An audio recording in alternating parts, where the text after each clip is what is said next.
Hello everybody, welcome back to my channel. Let me introduce myself first. My name is Ursula Fiona with number identity 223020201056. In this video, I'm gonna review about novel that I have read.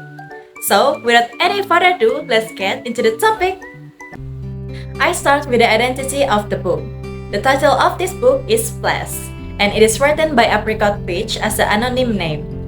The book was published in 2017, and this book can be read for free through the Wattpad application. So there is no need to spend money to read this book. And there are three genres of this book, that is comedy, romance, and also fantasy. Next, this book have 12 chapters, and I'm gonna read the synopsis in Indonesian language. Petualangan Yerim, sang putri duyung yang tak percaya cinta, dengan Jong Jungkook yang katanya playboy internasional nomor 1. Wow, so that's the short synopsis of this book. And how after hearing the synopsis, are you interested to read about it? Jadi saya akan mengulas cerita ini menggunakan bahasa Indonesia. Jadi terdapat dua tokoh, yang pertama itu Yerim, merupakan tokoh utama wanita, dan juga Jong Jungkook yang merupakan tokoh utama pria. Pada suatu hari di pinggir pantai, terdapat Yerim yang sedang dalam kondisi siripnya terluka. Dan secara kebetulan, Jungkook itu sedang melewati pinggir pantai tersebut dan mendengar suara ringisan. Dia pun segera mencari ke arah sumber suara tersebut dan menemukan Yerim yang sedang terluka dengan kondisi siripnya yang sedang tertimpa batu. Dan melihat hal tersebut, tentu saja Jungkook segera menolong Yerim, dan pada saat itu Yerim tidak bisa dapat kembali langsung ke lautan karena kondisi siripnya yang tidak bisa berenang dengan baik. Dan melihat hal tersebut, Jungkook menolongnya sehingga membawa Yerim kembali ke rumahnya untuk dirawat beberapa minggu. Selain itu juga, Yerim mempunyai alasan tersendiri, yaitu dia harus membayar utang budinya kepada Jungkook yang telah menolongnya dari timpaan batu tersebut tadi.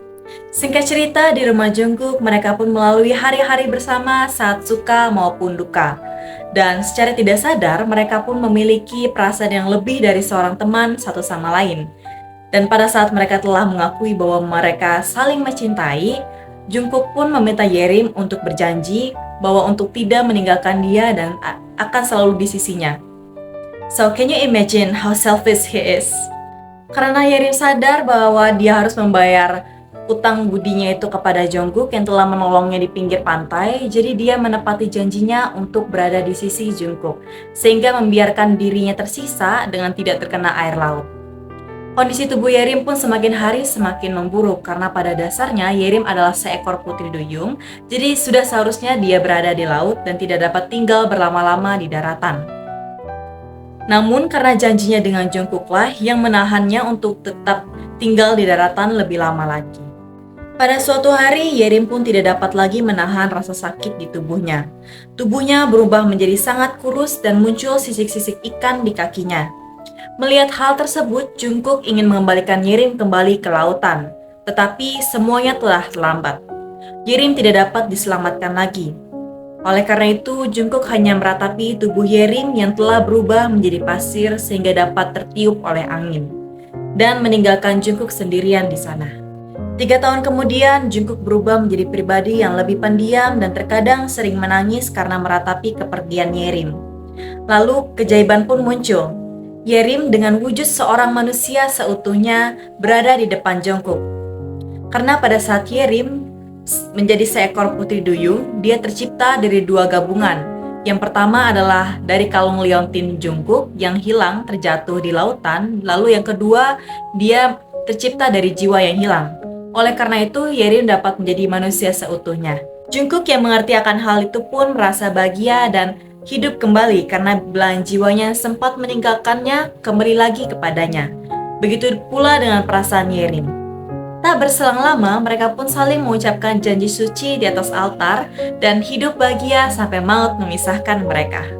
My impression of reading this book is interesting. For me, reading book with a fantasy genre is interesting and fun. Even though there are things that doesn't make sense for me, but that's okay. It's not a challenge for me for reading this book.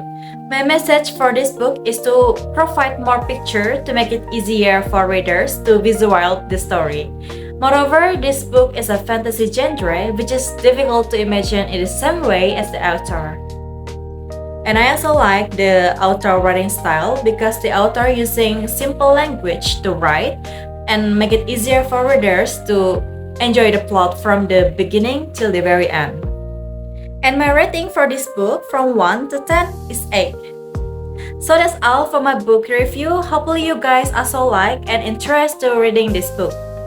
And that's all. Thank you so much for watching my video. See you on the next video. Bye bye.